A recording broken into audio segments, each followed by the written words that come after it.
Now, hi everyone, Jason here from Spiritual Babies. We have been joined by Rabbi Stuart Federer, and today I'm going to be asking the question, what can I expect if I go to synagogue? So I know that there's a lot of people on the Facebook feed who haven't been, or they've maybe been to one and they're wondering what it's like in maybe different types of synagogues, what different people think. Maybe you're worried about going because you think you'll stand out or you won't be allowed in. And these are all valid questions. And we want to make you feel more comfortable about going and pursuing that and seeing what it's like and if it's a comfortable place for you to go. So first of all, thank you for giving us your time today, Rabbi Federer. It's my pleasure. It's always good to talk to you and see you, Jason. Now, before we start, can you tell us a little bit about your synagogue, what branch of Judaism it is? And then I'm going to ask you some very personal questions about that synagogue based on statements that I've heard about some forms of Judaism. Okay. My congregation is, for lack of a better term, very weird. It was founded in the 1960s as the synagogue for NASA, National Aeronautical Space Administration, the space program. When Houston the Eagle has landed, when the NASA program came to Houston, thanks to Lyndon Baines Johnson, president, a large number of people who were scientists, engineers, mechanical engineers, electrical engineers, all these engineers and scientists, many of whom were Jews. And so they founded the congregation, but it was a struggle because the Jewish scientists who came to Houston ran the gamut of Reform, Conservative, Orthodox. And so my congregation was founded as a compromise between all three movements. So the services that we run, for example, if you're Reform or if you're Conservative or if you're Orthodox, you will see elements of everybody else's. You'll be used to what you're used to, and you'll look at the services and you'll say, "Wait, we don't do that. Oh, we do that." And so it's basically services by compromise, and those services have been done the way we do them for 53 years roughly. Wow! So it's very to do a segue to the NASA thing. It's kind of universal. Well, I don't know if it's universal, because someone who is Orthodox is still going to miss a lot of Orthodox customs, customs, and they're going to miss hearing the service done the way it is done in an Orthodox synagogue, purely in Hebrew, because as a compromise, our service is about 50-50 Hebrew to English. Can I begin at least by saying this? If you're thinking about going to services, if you're worried about going to services, please just go. If it's a large congregation, you are not going to stand out. If it is a smaller congregation, you'll stand out, but that works in your favor, because in a large congregation, people are used to seeing others that they don't know. So if they see one more person they don't know, they shrug their shoulders and don't do anything about it. But in the smaller congregations, when they see someone they don't know, they're more inclined to go up to them and say, "Hi, how are you? Welcome. What brings you here?" And it's a much warmer, usually, in my opinion, much warmer place, because they see you and they know you're new. But it's unusual to have somebody new, so they do something about it. Come up to you and say, "Hi, welcome." So just go. Don't worry about if you're going to stand out, if you're going to do something wrong. It doesn't matter. Just go. Here in Ireland and through most of Europe, if I was to just turn up at a synagogue and they didn't know me, they wouldn't let me in. Because there are gates and there are security these days. You have to email ahead. Is it still a smart move if you're in the States to email ahead and let people know that you're interested? Well, it'd be nice to call, and no matter what congregation, no matter how large the congregation, and say, "Look, I'm either new to the area or new to Judaism or whatever, and I'd like to come to services." And they'll say, "Oh, come right ahead. Would love to see you. you should get a very warm reception, at least by phone. Email, nah, I'd pick up the phone and call, frankly. I just think that's you get a more personal response because you're talking to, a voice on the phone. But it would be nice. It would be nice. You're right. It would be nice to call ahead. And so, especially if you're in the UK or in Europe at the moment, it's always a good idea to let them know that you're interested in coming, and they'll usually ask for a form of ID on the door, just giving people a heads up, because it's a scary place in Europe at the moment for a Jewish community. Of course, yeah. Which is sad. That's very sad. For people that don't know, can you give us a very ballpark breakdown of what is Orthodox, what is conservative, and what is Reform? Theologically, or in terms of services, or what do you mean? I think a little bit of both, if you can. If I was going to an Orthodox synagogue, there would be very different, well, not very different, but there'll be some differences, wouldn't there, to if I was going to a conservative or liberal synagogue? Absolutely, but there is one thing that would not be different, and that is dress. Okay? It would be nice. Look, in my congregation, I have people who will literally show up in jeans. They may be fashion jeans, but they're still jeans. To me, they're jeans. Okay, but they'll be there in jeans and a shirt. Okay, and by that I mean a nicer shirt, not a T-shirt or something, or a sweatshirt, whatever. But it would be nice if you're going to a congregation for the first time, first of all, to call ahead, like you said, but you may ask, what do people generally wear? Some places, no matter how large or small they are far more laid back than they are in other congregations. So you may want to call ahead. But by and large, men are going to want to wear a nice pair of slacks and a nice shirt, if not a suit and tie. Nowadays, I think most congregations are less formal. Not sure how I feel about that, but that's the way it is. And I'd rather have them, sitting in the pews, sitting in the seats, than not coming because they feel, just come. Okay, so differences. Jason, I have seen such nonsense. People who don't know anything at all about Reform or conservative or even Orthodox, making bold statements about this is what they do, this is what they believe, this is how they act, this is the history, this is how they came into existence. And I will be as polite as I can in saying this. They don't know their tushy from a hole in the wall. They're absolutely wrong in what they think about the history of all of the movements. So, first of all, the Orthodox never called themselves the Orthodox. But there are certain basic beliefs that underlie the Orthodox theology and philosophy and behaviors, and that's what really defines them as being Orthodox. Their certain beliefs are that God spoke to Moses on Mount Sinai and gave Moses 2 Torahs, one written and one oral. And I don't see how anybody can pick up the Tanakh and read it without knowing there has to be more behind what's there. But be that as it may, these are assumptions that were held by the Jewish community really worldwide up until 250 years ago, give or take. I'm not a historian, but I know the process actually quite well.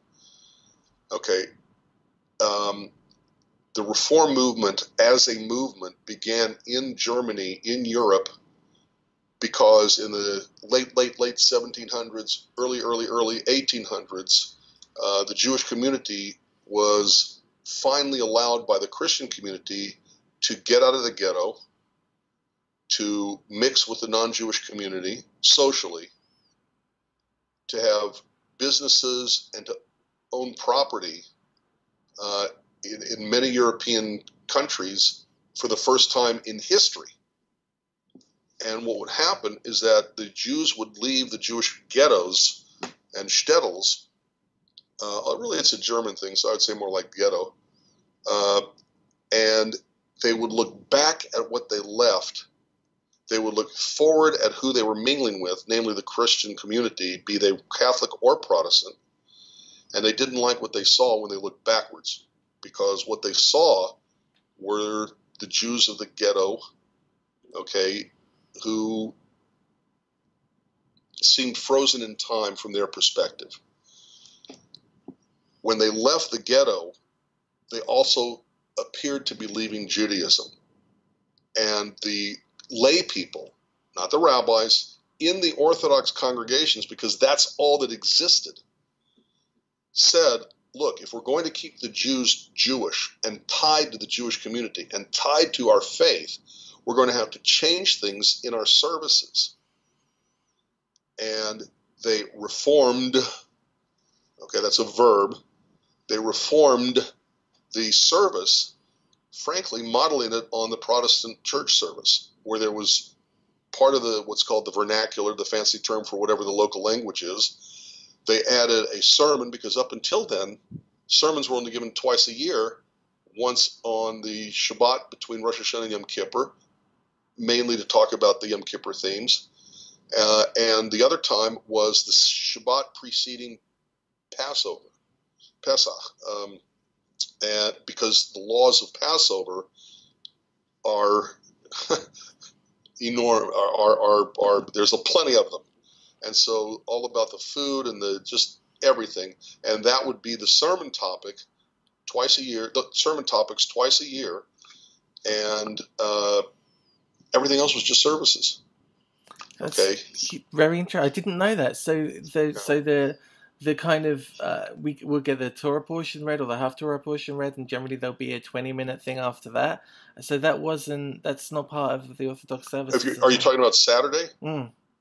I'm talking about the Friday night, Erev Shabbat, okay. and Erev Shabbat, but also Saturday as well, because what they did, there's a lot of repetition of the services in an Orthodox synagogue, and they streamlined the service because it was the only way to keep the Jews in the Jewish community. And it was done by the lay people because they saw their kids, what we now call going off the derech, they becoming, no longer observant. Mm. And the only thing they could do to keep them coming back was to model the service on what basically is the Protestant service. So they introduced a sermon. They eliminated a lot or most or all, depends on which congregation you're talking about.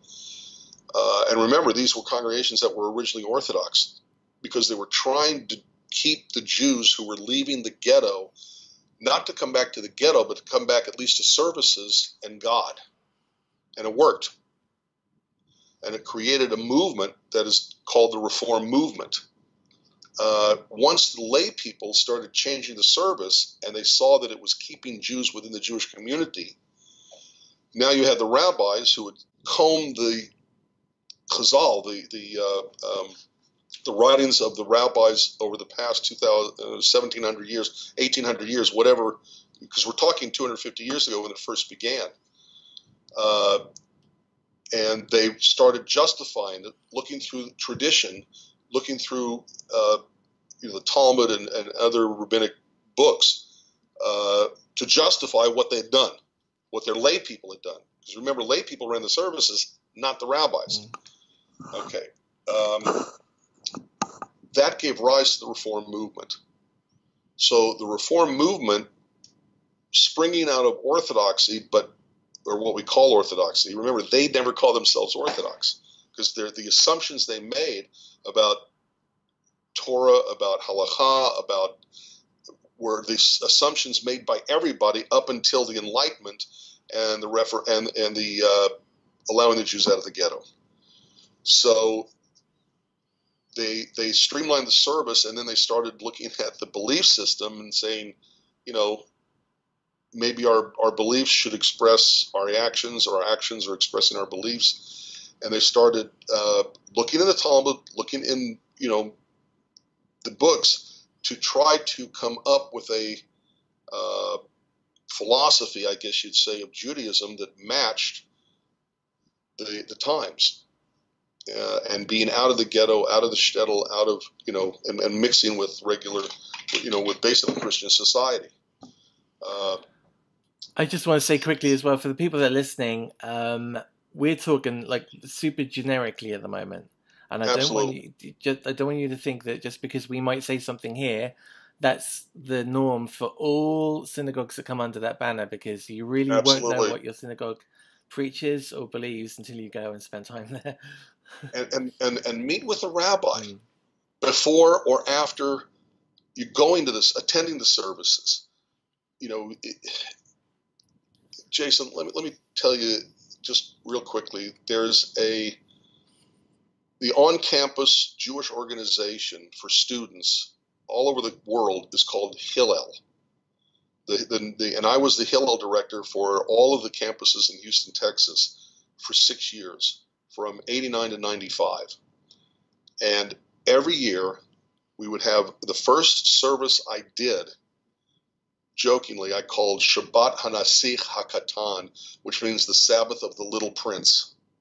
Are you familiar with the book, The Little Prince? Okay, good. Thank you.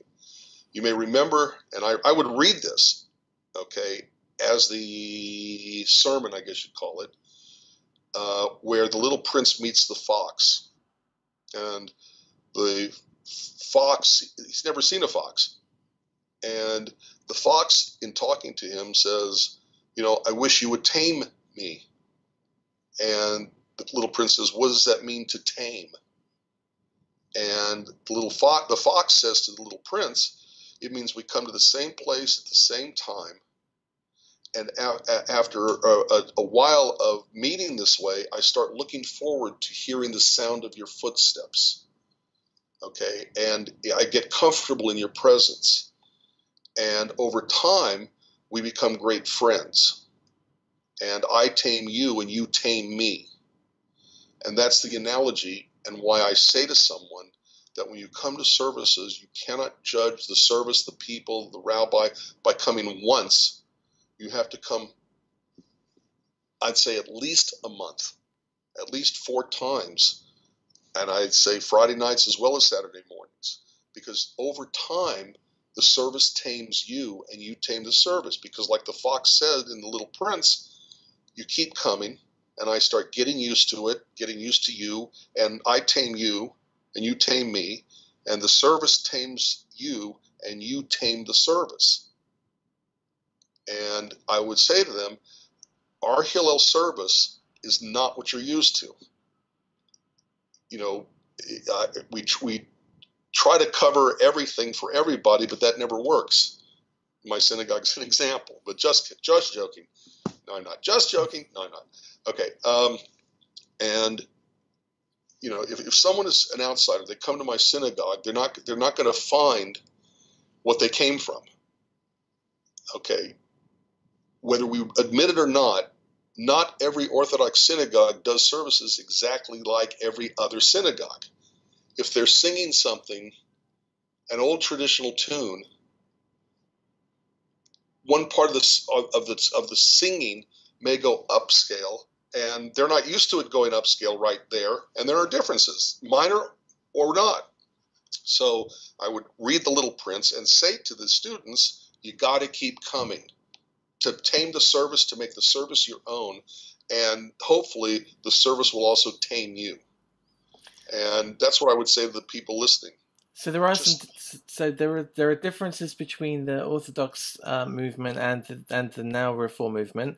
I think it's fair to say that the Reform movement named the original movement Orthodox, and one of those differences is this might affect what people choose to try first. One of them is a seating arrangement, right? In Orthodox absolutely. Synagogues, you're going to find that they separate men from women. Exactly, and even though this may sound strange to our ears, the world has experienced the separation of men and women. Think about colleges.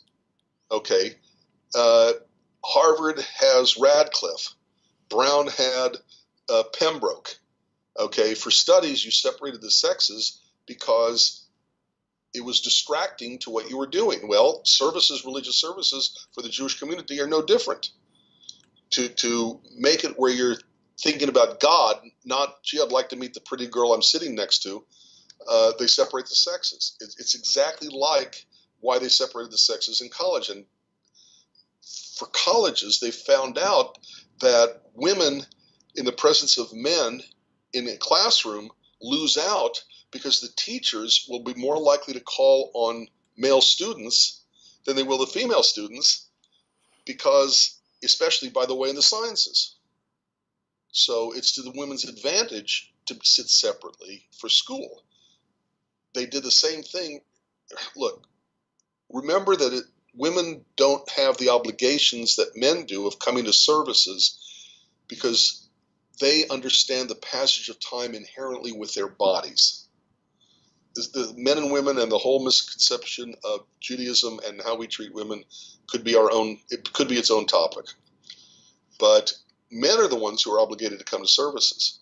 Women can come, but they're not fulfilling an obligation when they come. And therefore there's a separation between the men and the women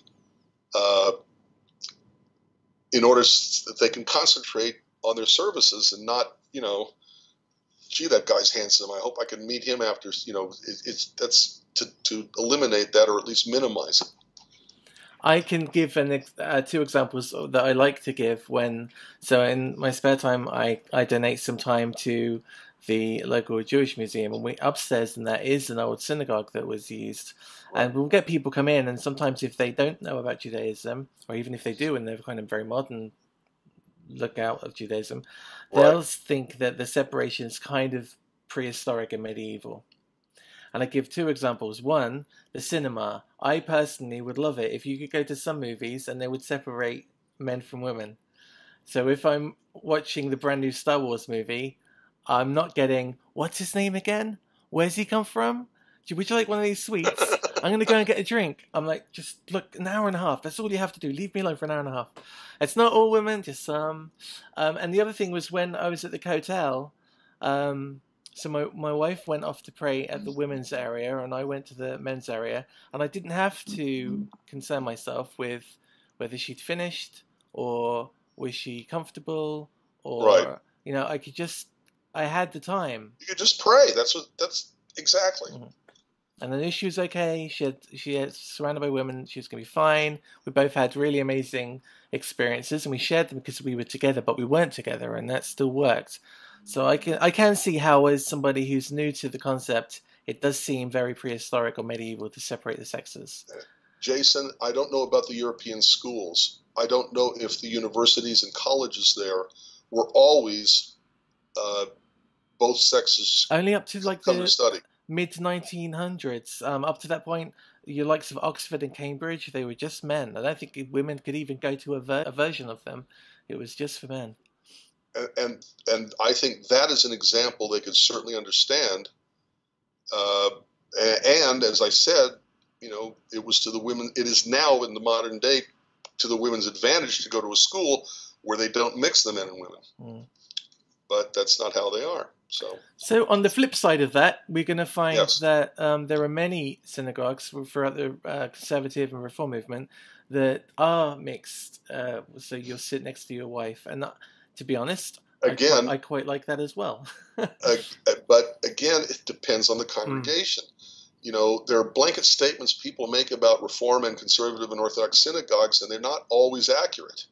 So if you go to a Reform congregation that is more traditionally minded, you might have not a mechitza, which is a wall of separation. Wall can be defined as 2 feet high or 12 feet high, but you can have a wall of some kind of separation. You may not have the mechitza, but you might have men will drift over to this side, women will drift over to that side, and that's how they run the Reform service. So by and large, yes, you're right. The vast majority of Reform congregations and conservative congregations will have mixed seating between the sexes. Okay. But not all. But not all. And In some places, believe it or not Orthodox, but nevertheless, they'll have a men's section, they will have a women's section, and the section in the middle is for mixed seating. And you'll have families separate, and you'll have families stay together by being in the middle section. So it varies all over the place. And again, Jason, the reason why the Reform movement became the Reform movement was to grab the Jews as they were leaving the Jewish community in Judaism and kind of like give them a place to go to keep them within the Jewish circle, which by and large worked. And then you get the philosophy that comes with reforming, and then you have the breakoff of the conservative movement, which is an interesting story. In the 1800s, the American Reform movement had a banquet, and there are differing stories on why this happened. But the main guy of the Reform movement in the United States was Isaac Mayer Wise. And he envisioned a unified Jewish community in the United States. He knew what was happening at the time and before in Europe, and he did not want that split to take place in the United States. He created a Siddur, a prayer book, which he called Minhag America, the American customs. Not Reform, but American, okay, and he was trying to keep everybody unified. He himself kept kosher. He himself kept Shabbat. And then he decided to have a banquet for all the religious leaders and community leaders held in Chicago or Detroit, one of those two. And there are differing stories about why this happened. There were people who worked with Isaac Mayer Wise who wanted a complete split between the Reform and the what we would call the Orthodox, and the people who made the assumptions and had made these same assumptions for 2,000 years plus 2,000 more years. According to one rendition, when he was going over the menu at this massive hotel, he said, "We're going to be very formal, and we're going to start with a fish." So what did they serve? They served shrimp for the fish. Other people think, see, that's something that Isaac Mayer Wise, who was the leader of the American Reform movement, would never have done. But his cohorts, also the Reform movement, may have sabotaged him.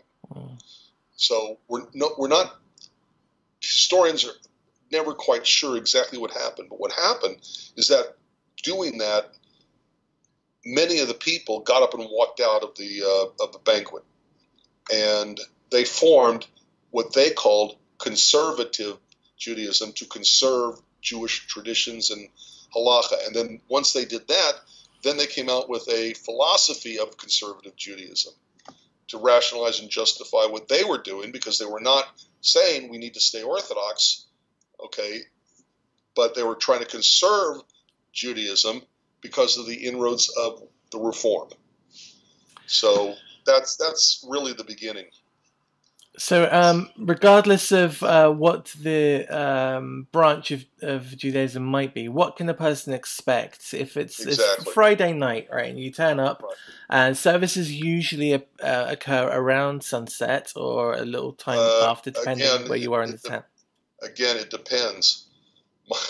My congregation, and remember, it is a congregation of scientists, Jason. What I am very fond of saying is my congregation are almost all engineers and scientists. They either work for NASA, or they work for oil companies, or they work for companies that contract with NASA, or they work with companies that contract with oil companies. But they're scientists and engineers. Many or most or almost all have their master's degrees and PhDs, and so do their husbands. And it's true. I'm not joking. I believe it. Okay, so because they were scientists, they said, look, if you take a look at daylight savings time and you take a look at when the average is about 7:30 over the year, so our services are set at 7:30. So sometimes during part of the year, we're starting services when it's still light. Sometimes sundown had happened an hour and a half beforehand. But sometimes it's right on the money. And most, I'd say around, you know, how about this? During one season out of the 4 seasons, it'll be exactly accurate. Great. So I'm new and I turn up. Absolutely. And what do I need to bring? To bring nothing, except as I said earlier, it would be nice to be dressed nicely. Okay. There are some things that you have to understand from the very beginning. Mm-hmm. Okay, the first thing is Jews don't handle money on Shabbat, on the Sabbath. Okay, it's breaking the spirit of the Shabbat, and it's breaking the law of Shabbat. You don't handle money. That means there's no passing the plate. So they don't have to worry about, are they going to have to donate? That doesn't happen at a synagogue. Second thing they have to understand is that Judaism is a liturgical faith. There's a liturgy. There's a set text that you go through. And it's a whole different discussion about the purpose and function of a siddur, of praying, davening, okay? But we are a liturgical faith, and that means there's a set text so that there's a book that we go through for each one of the services that we do over the course of the week.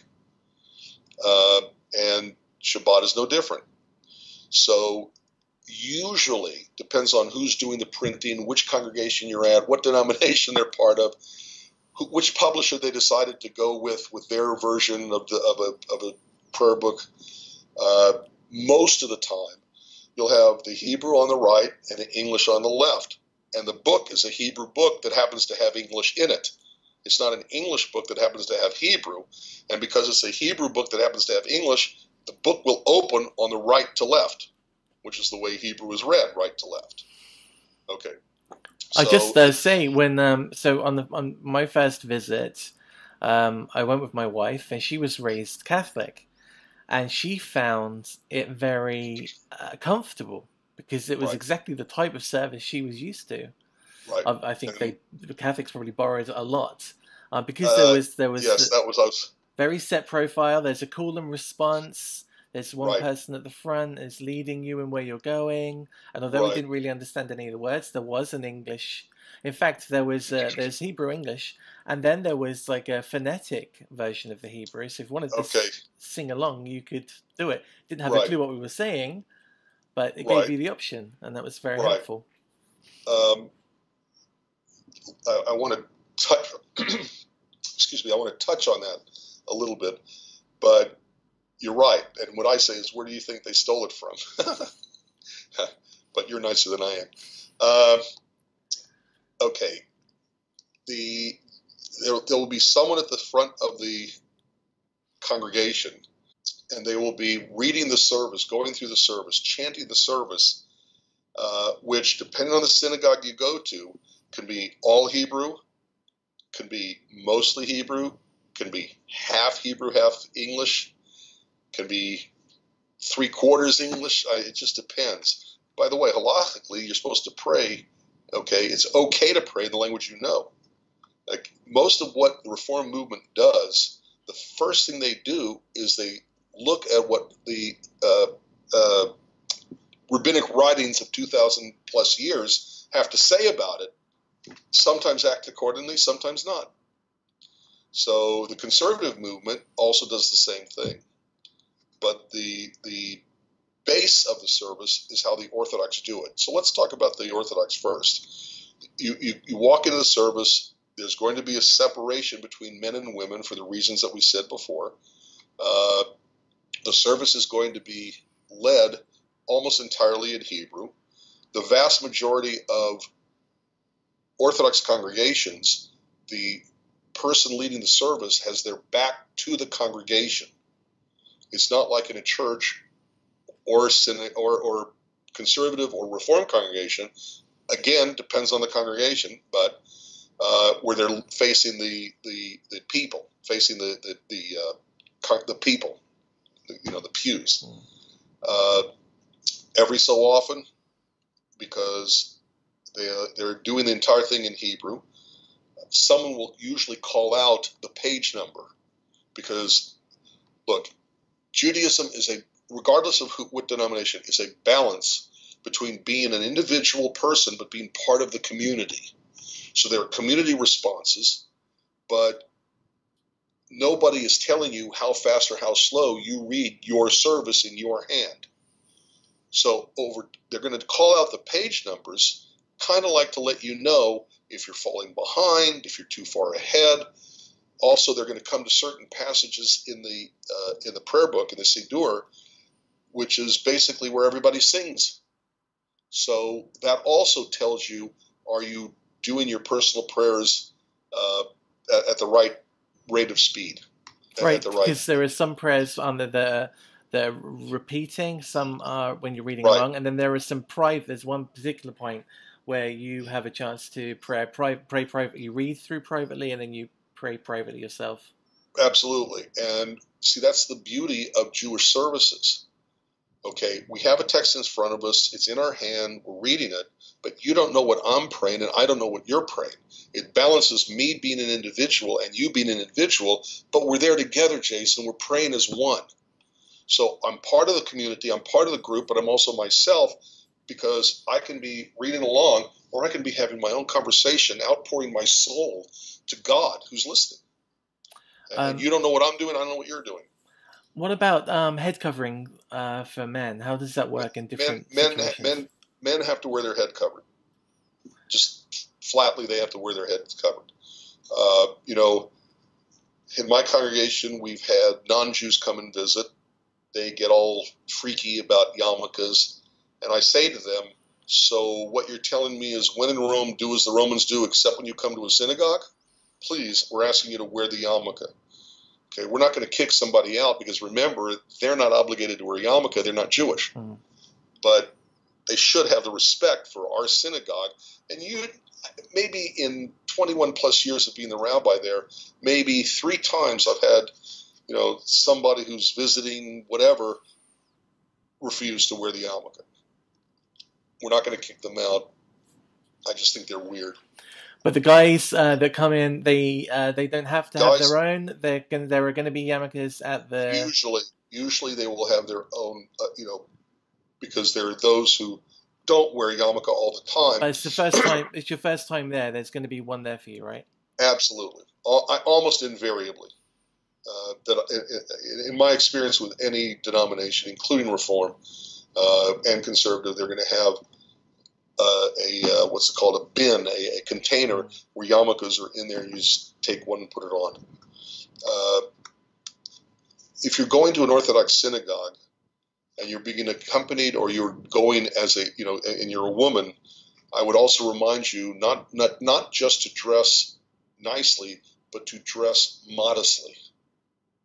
Okay, bluntly speaking, Judaism has a very different view of modesty than the rest of the world. Okay, the bottom line: if you want people to get to know you, dress modestly. If you want people to get to know your character, who you are, dress modestly. Otherwise, they're just getting to know your body. So, bottom line, that's it. It's a different approach to sex, sexuality, sensuality, and a lot of people don't get it, don't understand why. But that's the bottom line. And so you do want to also remember to dress modestly, actually, if you're going to any synagogue, Reform, Conservative, or Orthodox. So what can people expect from the layout when they go through so generally there'll be a set of doors that get you into a building, and then there's some sort of hallway that goes off into various parts. But when you go into the actual sanctuary, what can they expect from inside the building? All right. Most sanctuaries in the United States are laid out the same way. Excuse me again. And that is, in the very front, there is, and pardon my usage of these terms, a stage area, an elevated area, so that people everywhere in the sanctuary can see them. There'll be a shulchan, a table. Okay, some people call that the pulpit, or some people even call that the bema. Technically speaking, bema means the elevated area. So this is just the table on the bema. And that's where people leading the service will lead from. Again, sometimes most of the time facing the away from the congregation, sometimes facing the congregation, but that's where the service is led from. That's also, okay, usually in front of the ark, but probably closer to the pulpit area, usually suspended from the ceiling, but not necessarily, is an eternal light, a ner tamid.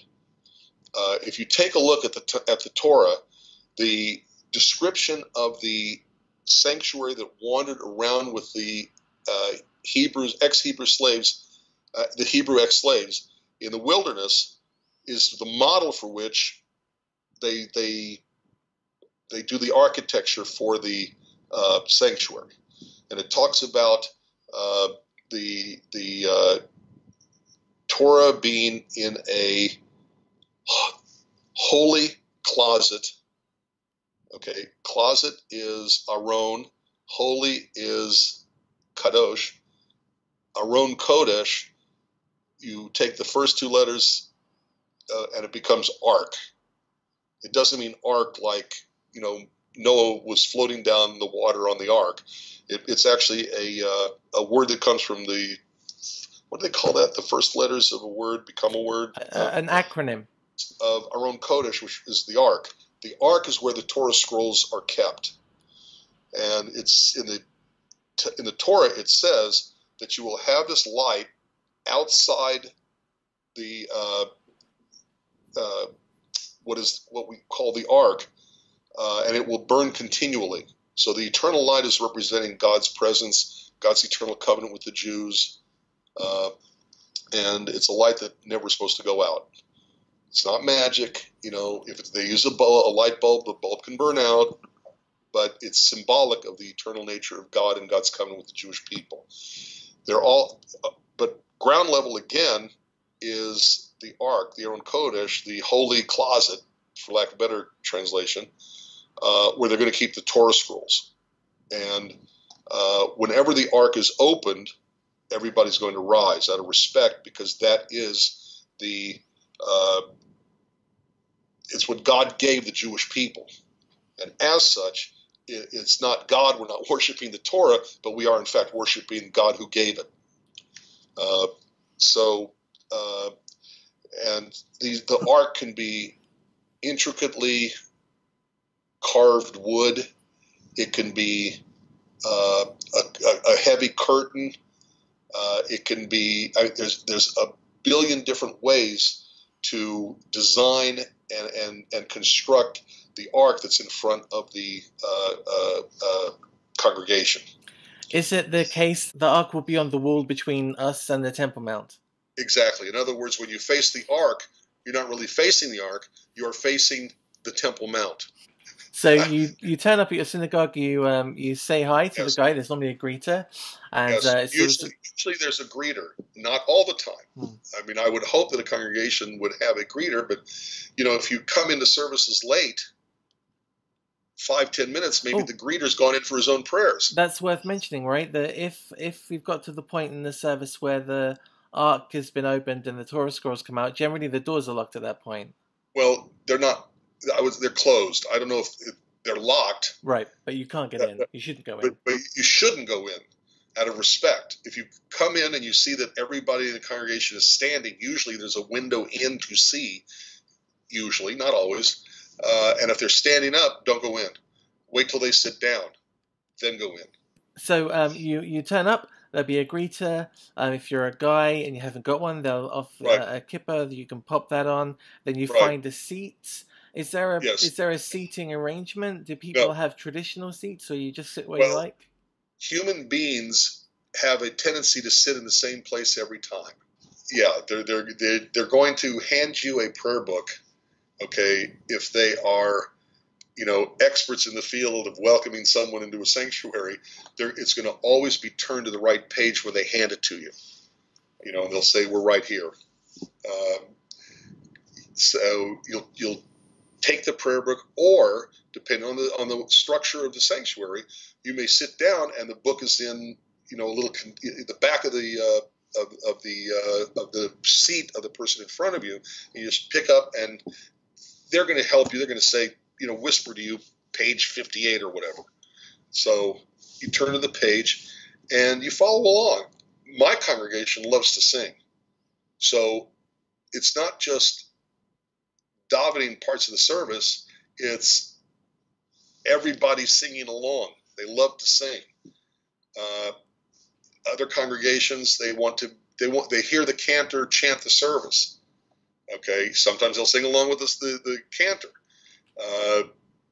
It varies so much, even within movements of Judaism, from one congregation to another congregation. If the people sing everything, if they sit back and let the leaders lead the service and let them, just sit back and enjoy the ambiance. If most of the people follow along word for word, it just varies from place to place, person to person, and they have to understand that. And Jason, I should have said this in the very beginning. There is something called shul shopping, and if they are lucky enough to live in a city that has multiple synagogues, they need to go to every one of them, okay, and meet the rabbi, go to their services, meet the people. Are they nice people? Do they warmly welcome you there? Does the rabbi, if they even have a sermon, does the rabbi, when he gives a sermon, is it interesting to you? Get a feel for the place, get a feel for the people, because these people are the ones who are going to please God, develop into your friends in the synagogue. And, if you got, and by the way, not just within the same movement, but also the other movements too, because you may find a comfort zone if you are just beginning with Judaism in something, I don't know what, more familiar to you in the church service that you came from. And I'm not calling Reform and Conservative congregations churches. That is insulting, and Jews shouldn't do that to fellow Jews. But it still might be more to what to first go to Reform or Conservative, and over time, when you get used to a service, you might prefer the more Orthodox. So don't limit yourself, but open yourself up to the possibility and just go. So we just worth mentioning, we just backtrack for 2 minutes, that shul, so this is like for someone that really doesn't know, shul and temple are two other words for a synagogue. Shul, temple, synagogue. Let me explain something. I can talk about the United States, not Europe. Okay. Shul, which is exactly the same root and beginning for the word school, is how many people refer to their place of worship, their synagogue. Okay, if you are on the East Coast, usually, but not always, the word synagogue or shul will refer to an Orthodox or conservative congregation, and the word temple will be used to refer to a Reformed congregation. Once you get to the south or west of the Mississippi, you can have a Orthodox synagogue called a temple, and you can have a Reformed congregation called a synagogue. It usually follows that synagogue is Orthodox or conservative, and temple can be either conservative or Reform. But when you get west of the Mississippi, and at the south, it's not always so defined. So you have to remember that. So services consist of open prayer, reciting text, listening to text, and private prayer. Singing the text. Okay, there's a lot of things that are sung. A prayer book, it depends on the prayer book, depends on the publisher, who the congregation went with, because there are plenty of publishers within each movement, by the way. Many, but not all, will have a transliteration, so that there's the original Hebrew to the service, there's the translation for the U.S. into English of what it means, and then somewhere on the page, on one or the other side, will be a transliteration, which means using English letters to spell out how the Hebrew is pronounced. Like shalom isn't shin lamed vav mem sofit. It's shalom. You say shalom and you just read the 4-letter word for peace in Hebrew. You see what I'm saying? So the Hebrew, the translation, the transliteration. There are going to be parts in the service as well where you stand up and sit down. Sometimes Yes. quite a lot of. Pi holidays are well known for being stand up, sit down, stand up, sit down, stand up, sit down. If you are an older person and you have issues, will you be frowned upon for not standing up, sitting down all the time? No, because other people who have been there for years, who've also aged while they're there, can no longer stand up and sit down as they used to. So you do what you can, and congregations usually are going to tell people, we're coming to page 35. Please rise, or even if nobody announces to please rise, the congregation will know they're about to rise, and when you see them stand up, you stand up. When they sit down, you sit down. Again, Judaism, we're not on the little pad things at Catholic churches for people to kneel on. There's no kneeling, so you don't have to worry about kneeling. How long can we expect a service a regular Erev Shabbat service? Does that completely depend on the rabbi, the service, it also depends on the congregation, the denomination. Look, up until the modern period, you get ready for Shabbat, whatever that entails, the nicest clothes, the best dinner. You prepare for the Shabbat. The mother lights the Shabbat candles. The males go to services because, remember, they're the ones obligated. Women are not obligated. They can, but they're not obligated to go. And when they come back, they have the meal. The service would have been 30 minutes, okay? And that includes everything. And you're walking to services. You have the 30-minute service. You walk back, and then you have the meal. And your Friday night is spent more at home than it is at a synagogue.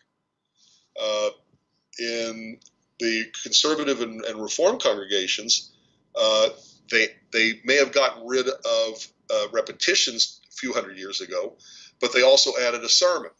So there'll be some sort of sermonic speech, given by the rabbi or whoever does their sermons, and it'll usually be about an hour. So either experience can be an hour and a half. Walking to services, having the service, and walking back, or the service itself. So you've just had your first service. It's maybe an hour and a half, and it's probably more like an hour, but yes. And it's ended. What happens now on a Friday night? All right. I can't remember how long ago the concept was actually developed by a famous Israeli poet who called it the Oneg Shabbat. Oneg Shabbat means the joy of the Sabbath, and it's for socializing. So they will have, I don't know what to call them, Jason, finger foods, desserts. It's not going to be a heavy meal with, steak. It's going to be a light, like a buffet or but desserts. Yeah, we're talking Friday night here. Okay, Saturday, most congregations will provide a light lunch after the service is over. It enables people to talk to each other and to socialize, and besides praying together, it also helps make community. And so, there'll be a different room, and they'll have little cups of wine for people, or grape juice if they do that. Don't drink it. Wait for them to recite the Kiddush. Okay. Right. So we should talk about that as it happens. Okay. So they'll bring out generally there'll be challah, the ritual bread on a board, and there'll be some wine in little cups. Right. Can you explain what the blessing and the prayer is and how that works? Okay. Remember that Judaism does not bless things. The rest of the blessing for the wine is praised are you, O God, who creates the fruit of the vine. we're not blessing the wine. We're blessing or praising, thanking God for the wine, because the wine represents in Judaism the sweetnesses and joys of life. And that's all it ever represented in Judaism, not blood, ever. In fact, while we do that, if you have a Christian heritage in yourself, you're Right. going to recognize from the Last Supper, and you can look it up in your New Testament, when Jesus broke the bread, it says, and he blessed, and then in parentheses, they may put in it, but that's completely wrong. The text actually says he blessed, so he's probably doing the same blessing over for that bread. It's a rabbinic formulation, Baruch Atah, etc.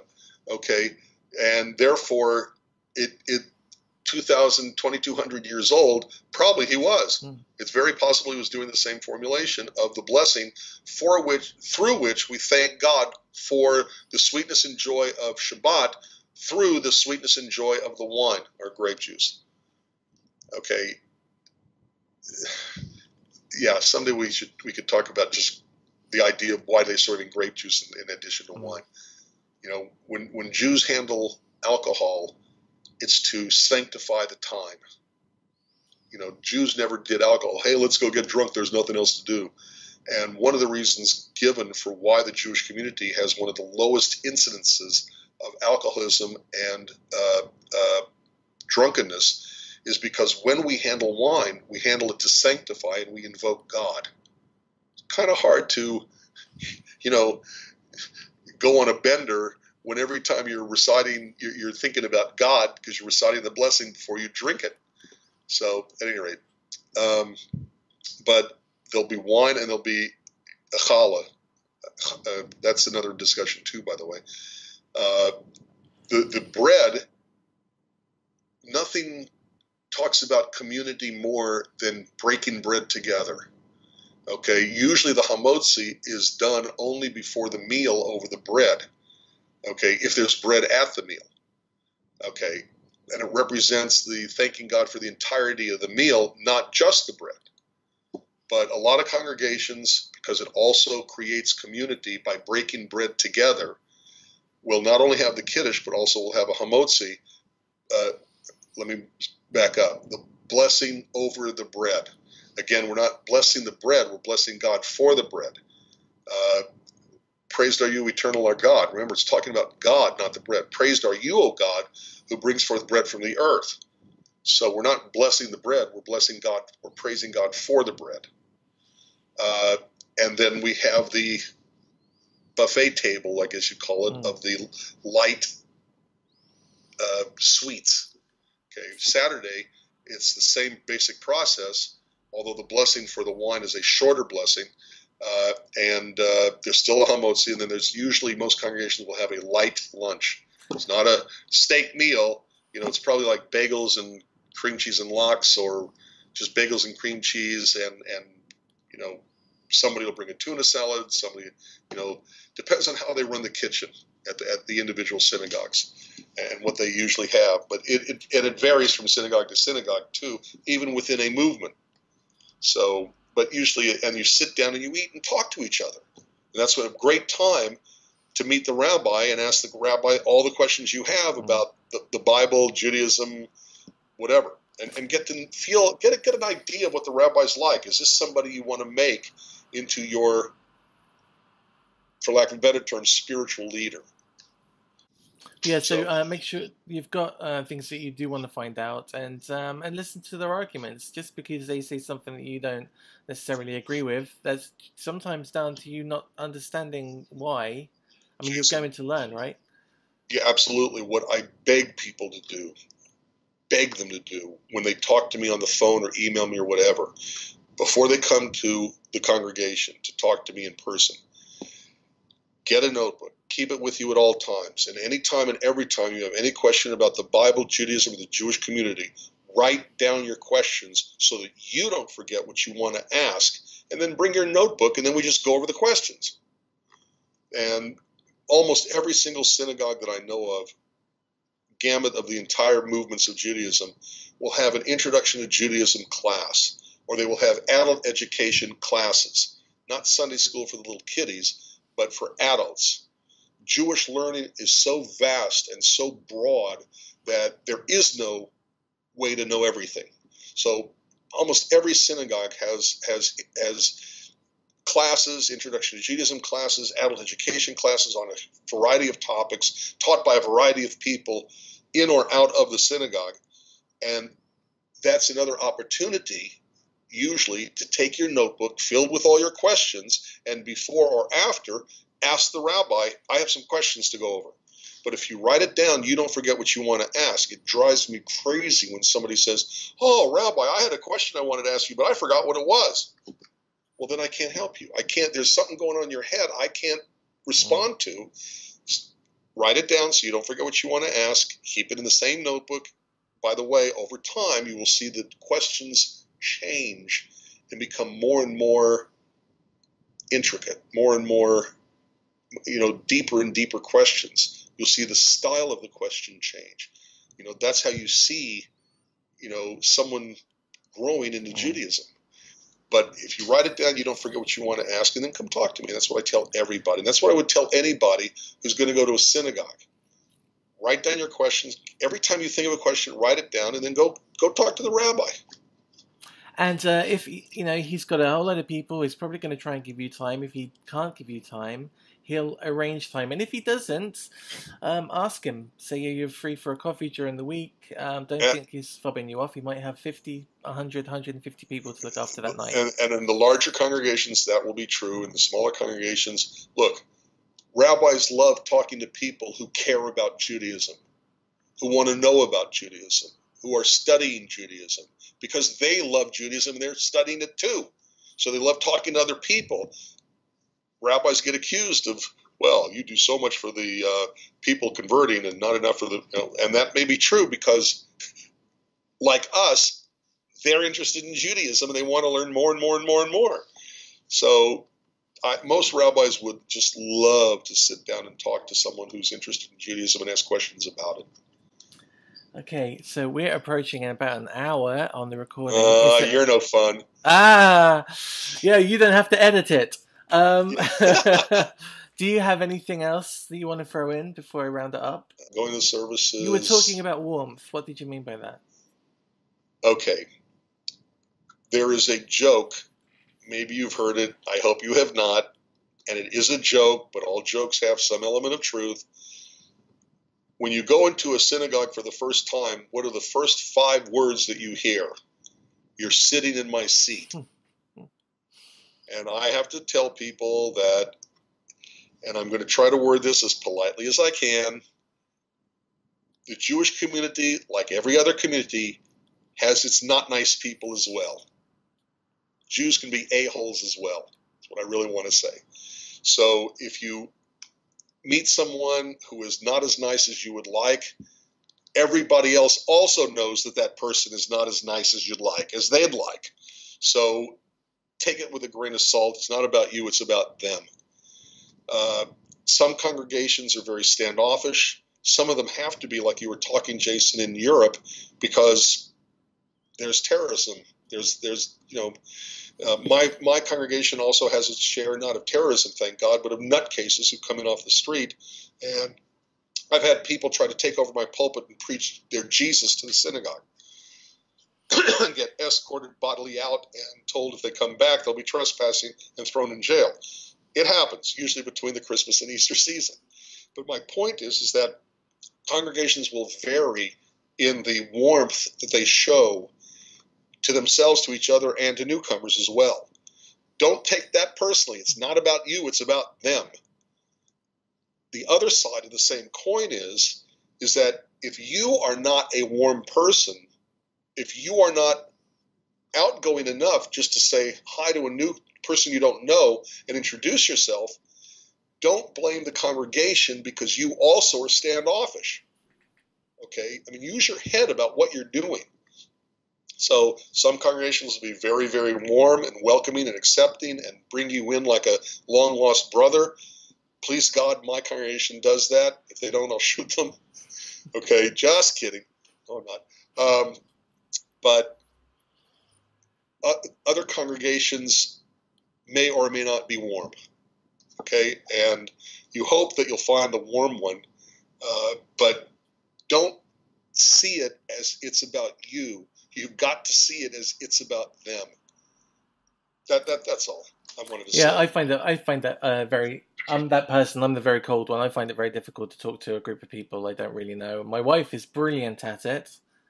She'll just roll up and start talking, and Right. I grab onto the coattails. But I know how it can be. You go into a room full of people, especially if you're kind of in awe.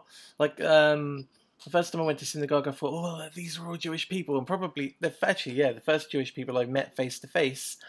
And I'm of the opinion that they're doing everything I want to do and know everything I want to know. And you find out that's not usually completely the case. No, it isn't. And it's conversations to be had off that. But the point is, you'll only get into it what you put into it for the most right. part. And exactly true of life and everything else too, and the service itself. Every year,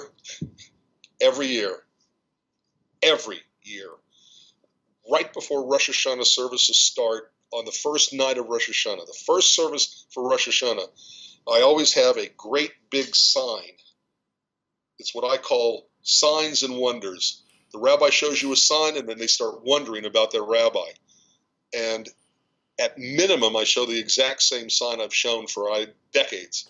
And that says, I wish I could show it to you because then it has a better effect. It says, private, no strangers allowed. Okay? And I show that to everybody. And of course, they read it as private, no strangers allowed. And that's not how my synagogue reads it. Once I show it to everybody, okay, then I say, okay, let's read this the Shar Shalom way. Private? No. Strangers allowed. That's great. In other words, the way in which a person chooses to read a sentence determines what they get out of the sentence. The same thing is not only true for the sign, this is what I say to them, it is also true for the High Holiday Prayer Book. And how you choose to read it is going to determine what you yourself personally get out of it.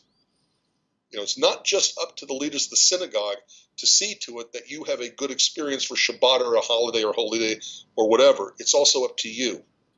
And so, then I start the service, put away the sign, start the service. But that's something to also take into consideration. What you put into your experience of going to a new synagogue, a new place, is going to heavily be determined by what you get. What you put into it is going to determine what you get out of it. So we are nearly at the end now, but what I want to ask you is, why should anyone watching this decide that this coming Friday they're going to go to the synagogue? What's the point? For those people who have left Christianity and they are searching, Jewish services provide a wonderful way to commune with God and with other people through the prayer service. It is uplifting, it is meaningful, it is moving, and if they no longer are getting a service like that because they have left Christianity, thank God, they still need the spiritual connection in their life. Services are about connection. Synagogues are about connection. Every denomination, I don't care. It's about connecting to God, and it's connecting to each other. And it's connecting to our faith, our religion, our Judaism. Start over. It's connecting to other people through connecting to our religion and our prayer service. And if they don't have it in their lives, I think they need to find it. I think that it's for their mental, spiritual, social, and even physical health. It's for their benefit. Just go. Don't worry about, are they going to like me, not like me? Am I going to like them, not like them? Just go and experience it. And again, you can't get everything you need to learn about it by going once.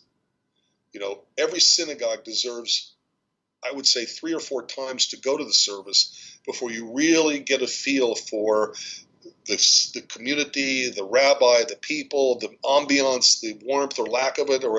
You have to go a few times before you really get a sense of it. And slowly over time, you'll make the service your own. You will tame the service, and you will find that the service also tames you. Wonderful. Well, I think that's it. So if you at home are listening and you've enjoyed it, please give the video a thumbs up. If you've got questions that you'd like to put to Rabbi Federer, leave them under the video. Don't be shy. Just throw them under there, and we can address them in future recordings.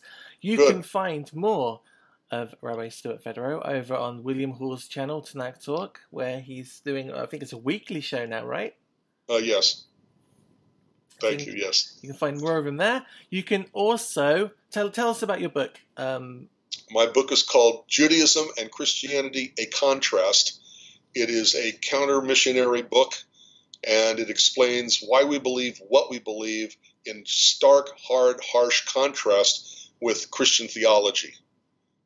It does have a section about proof text, but that's not really the meat of the book. The meat of the book is, the Jewish view and why we have it on God, the idea of the devil versus the idea of the Satan, sin, sacrifice, atonement, forgiveness, Messiah, the real basic elements of Christianity and why Judaism finds them unbiblical. And I also have a website. It's whatjewsbelieve.org. Whatjewsbelieve.org. An earliest version of whatjewsbelieve.org was translated into Spanish as creenciajudia.org. And I also have apps, both for iPhone and for Android, called Jewish Mission Control. For Android, you have to look at Jewish Mission Control V2, version 2. But I have apps of my website that are, for both Android and iPhone, and the website and the book. Fabulous. Yeah. Everywhere you look on the internet, you're going to find Rabbi Federer. That's great. Yeah. All right. Thank you, Rabbi Federer, for giving us your time. My pleasure. I've missed you, Jason. I'm glad we're doing this. And thank you guys at home for watching. Don't forget to subscribe to the channel. We'll see you very soon.